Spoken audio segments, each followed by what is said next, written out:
Oh, that's cracking, lads. It's your boy, man.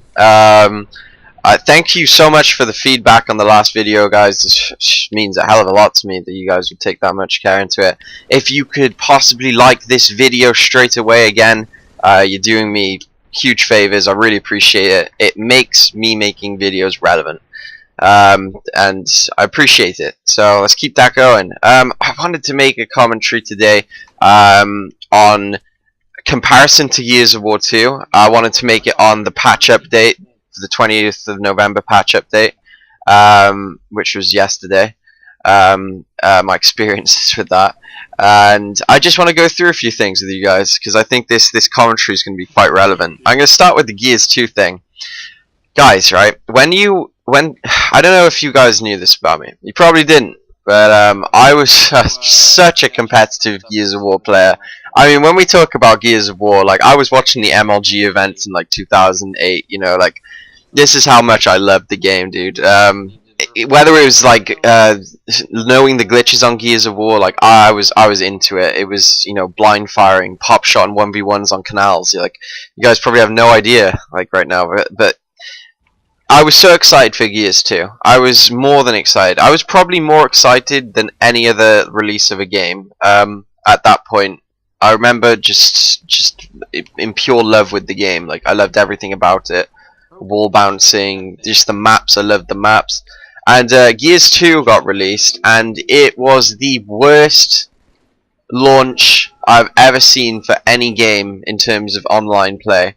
We're talking, this game took 8 title updates. No, it took more than 8 title updates to get fixed. And I mean, Cliff Bleszinski was lead director of multiplayer, I think, at the time, and he was just heartbroken because he loved the game. He loved everything about his game. Like, when we look at like a team leader and how passionate they were, like, Cliff was the man. Like, when he was up on stage, there was no one else like him, dude. Like, he was just fucking into the game. It was very entertaining to watch, and it was sad, it was frustrating, it was because the gameplay looked like it would be phenomenal if there was no lag, and they just couldn't get rid of it. No matter what they did, it just took them so long. I remember they eventually got rid of it, maybe on like the 12th update or something. God knows. And people think that I was over exaggerating this, but like, I'll put some evidence for you in the video. But this game really struggled, and this is what it reminds me of with Halo. Halo right now is in this state where it looks like it's going to be taking a lot of patches to get to the point it wants, and obviously this just isn't what the game needed. You look at a successful launch game, you don't want to have 9 title updates before you can play a solid game online and not be put on the other teams. Let me just go through some of my experiences yesterday with the, you know, fucking patch update. Man, for me personally, I'm not even exaggerating this, and you might just think I'm being a bitch, but it made online worse for me personally. It took me so long to even get past the main menu. I think it was saying syncing data or some bullshit and downloading data, and it just never did it, and it just wouldn't like get me past the main menu. Eventually I got rid of that. Then it was saying multiplayer is not allowed, and I was like, okay. It was saying that my Xbox Live settings were the problem, and obviously it wasn't, because I got a 12-month on my account of gold, and I don't have privacy settings, so like, it wasn't that. It was definitely obviously the game, and obviously I can see some positives in what they did for the time that I was able to search. There were times where it would find it really quickly, but then there were times they just wouldn't find it at all, and that to me was concerning. Some of the most simple things you think they would have covered in this first title update would have been, if I'm running with my boy Hoke, and I seem to always be playing with him, I want to be able to invite him into a party, and say we're searching in H2 Classic and we're not finding a game. It would be nice to back out of the game and still have him in my party, rather than having to invite him every single time. I've also noticed that there's times where, yeah, you'll find games really quickly, and you might do it like 4 times in a row, but there's times you won't find it at all. And the only way to get rid of this is for some reason going back to the dashboard, pressing start, quitting the game, and restarting the game back up. You know, this takes like a bit of thought, because the average like consumer these days won't even think of doing that. Because I played Halo for such a long time, I kind of understand how the system works in some ways. Don't quote me on that. I know you're going to be like, Tom, you're not a programmer, but you can kind of tell when you do it a few times. If you go to the dashboard and then you see results, you know that there's kind of some relation with having to start the game back up. It seems like when you're in the process of matching and you're finding games, I think the bugs and all these like what it seems like viruses in matchmaking, they all hit you within like maybe 4 games of matchmaking, and so maybe when you leave the lobby after the 3rd or 4th game, like that's when it just stops you from you know, continuing to search for games, and you know, then it just starts making your Xbox Live MCC experience a living hell. There's one more thing that, you know, I really wanted to touch on, was from my last commentary. People seem to not, they just don't understand or grasp the concept of, guys, you are the consumer. You've paid money for a product, okay? That product from 343 is Halo. Now, they claimed to provide a service 4 months ago of providing ranks for every game on Halo MCC, okay? 4 days prior to the release, they said that only one of the games from the MCC was getting ranks, and that was Halo 2 Anniversary. Now, people say that I'm focusing too much on ranks, and I should be focusing on helping them get the server. It's not my responsibility or any of yours to feel sympathy for a company that messed up their own launch. That's not your problem, okay? You are more than entitled to complain if you paid for something and then them doing little shady moves like revoking ranks like that after you've probably bought your Xbox.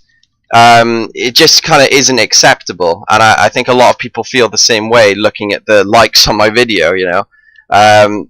Yeah, obviously the servers are a huge issue, and it looks like it's going to take a lot of title updates, which is terrible, because this isn't what Halo needed. Halo was at this point where it had so much hype, okay? And this is why it reminds me so much of Gears, because they both had so much hype for the next game. And they just failed. Like they just crumbled when it came to crunch time, you know. Halo was like, oh my god, we're getting all these games, we're getting everything we could have possibly wanted, this is amazing. And then bang, you know, people on forums are threatening to return the game. They're God, I should show you this one post Lincoln sent me. I think I'll try and find it. Some guy said he had a tattoo or something and on his neck of Halo, and it was just this ridiculous comment. But he was saying that he wanted to return the Xbox and quit Halo, and he's so disappointed with 343. And I am as well, man. And God, I might even put this in if I can find it. But there was a commentary I made a while ago. It was a Sanctuary commentary. I was playing Sank like 4s or something, and I said specifically I think that they should run a beta for the Halo Master Chief Collection, and people were saying, no Tom, the game's already been out, they know what gameplay is in all the other Halos. And I was trying to people just again didn't grasp the concept. I'm not trying to say that the gameplay needed a beta. Well, it might have, because Halo 2 right now, this Halo 2 Classic, isn't a direct port of the Xbox. It seems like it's a direct port of Vista. But that's not my point. My point was to fix any lag that you will find in a game. And I said it was unfair that Halo 5 Guardians would get beta, but this game wouldn't. And people were like, no Tom, you're wrong. Well, here you go, look at your game now. This is probably why you should have agreed with me on having a beta. I think every single game should have a beta, okay? Otherwise, guys, we're playing the beta right now. You know what I mean? This is the beta. And in fact, it's just a terrible beta. I mean, we played Halo 3 beta, where the game was pretty solid. You know, there wasn't any lag. The game was just good. It was more down to gameplay fixes. If this was a beta, this would be shocking. Even if we were playing this as a beta, we'd be like, oh my god, imagine if they released this as the actual game. And what do you know? They did release this as the actual game. Guys, I'm gonna leave the commentary there. Tell me what you think about your experiences with the patch and everything, the title update. I do address some of the positives, like quicker games and stuff like that, but honestly, other than that, I can't think of anything, man. I know they have a list of patch notes, but for me personally, like, just getting to a game is more important, and just running with someone and being able to, like, have him in my party without, it just simple fixes like that, they haven't been addressed.